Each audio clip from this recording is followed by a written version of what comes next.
Hello everyone, welcome to Code Culture. My name is Michele and I'm your host.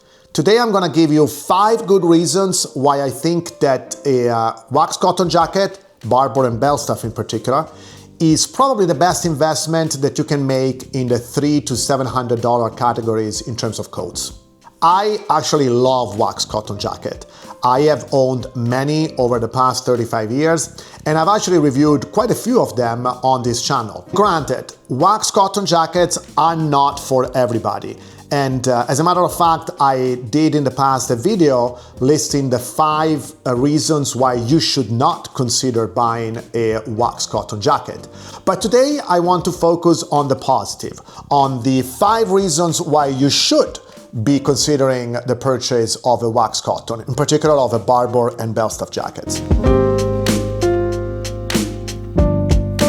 Reason number 1, wax cotton jackets like the Barbour and the Belstaff will last you a lifetime.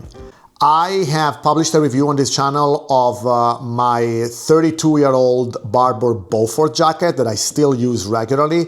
And although it does look like an older jacket, you would never guess that it's a 32-year-old jacket. These jackets are extremely durable, they're made extremely well, and if you take good care of them, and that's a big if, you need to take care of them constantly and with a lot of love, then they will last a very, very long time. I cannot think of many other coats and jackets that can last as long as a Barbour jacket. Many of the non-Barbour and Belstaff jackets that I have purchased over the past 10 to 15 years are not in use anymore. I have either sold them or I just don't use them anymore because they were not as good. So if you're looking for a jacket that can last a lifetime, if you're looking for something that you can pass on to your kid down the line, there is really no better jacket than a Barbour or a Belstaff. Reason number 2 why you should consider buying a wax cotton jacket, in particular a Barbour and a Belstaff, is that the style of these jackets is timeless. These jackets are as stylish today as they were when they were launched in the 90s, in the 80s, sometimes all the way back to the 50s if you're talking about the Barbour International or some of the Belstaff models. So the fact that the styling is a classic that you will be able to use 10, 15 years from now, together with the first reason I gave you, i.e. that these jackets are really tough and then can last a very long time in terms of the materials with which they are constructed, make these jackets an absolute great investment.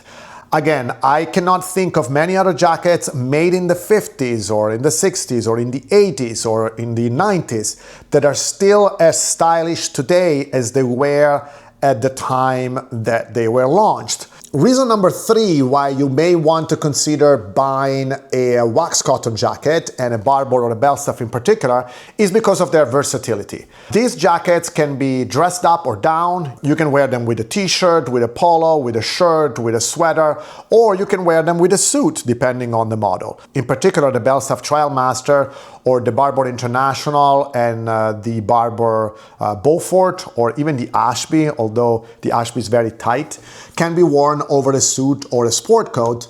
And I know that there are often people in the comments asking me why would I ever recommend that you wear a Barbour jacket over a suit or a sport coat. And my answer to that is that you don't have to, it's just that you can, whereas with other jackets you can't.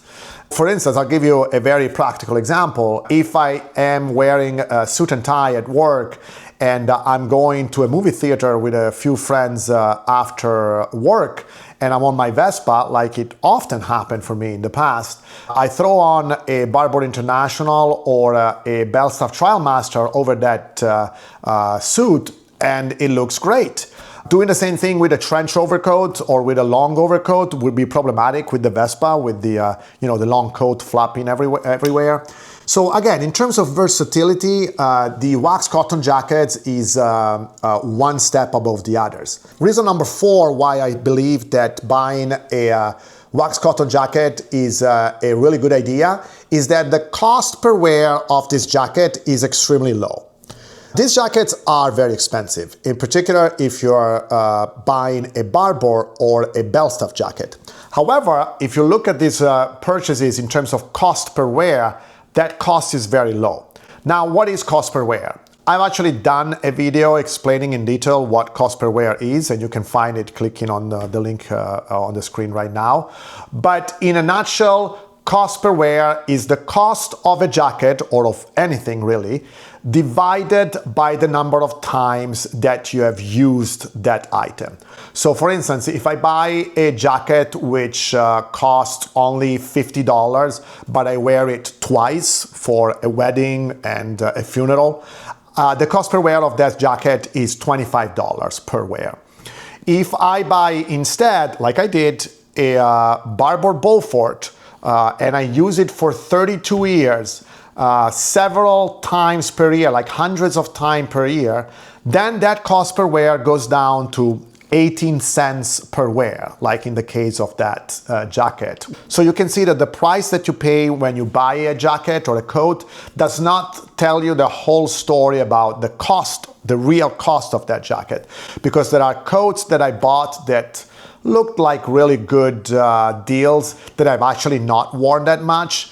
But every time I bought a Barbour jacket or a Belstaff jacket, the cost per wear of those coats have been really, really low because I end up using them very, very often. Also because they are, reason number 3, very versatile.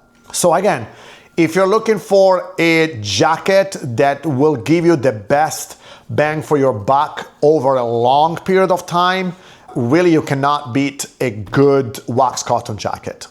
Finally, reason number 5 why I think that buying a Barbour or a Belstaff makes perfect sense is because of the intangible romantic feeling associated with these jackets. Now, I understand that you may not be into this intangible sense of nostalgia, this romantic past that these jackets manage to evoke, but for me they are actually an important aspect of the purchase of a Barbour or a Belstaff jacket. It's difficult to put a dollar amount on this. If I look just at the specs of the jackets, I do believe that both Belstaff and Barbour are extremely overpriced, especially the Belstaff and the Barbour that are not made in the UK, because they are made in countries where labor is much cheaper, and yet they are sold at prices which are very high. So those savings that the companies make are not transmitted to the consumer. And I always get back to this issue because it really bothers me.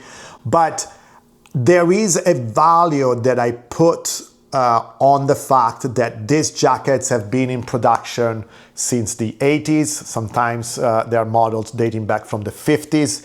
Now, what that value is, as I said, I cannot tell you, but it's somewhere there. It exists. Again, this reason may or not be relevant for you, but it's definitely relevant for me. Now, these were my 5 reasons why I think that buying a Barbour makes perfect sense. Let me know in the comments if you think of other reasons why you think that one should buy one of these jackets. And if you're interested in seeing why somebody should not buy one of these jackets, check the video on the 5 reasons why not to buy these jackets. And if you like this content, please consider subscribing to the channel, and I hope to see you soon.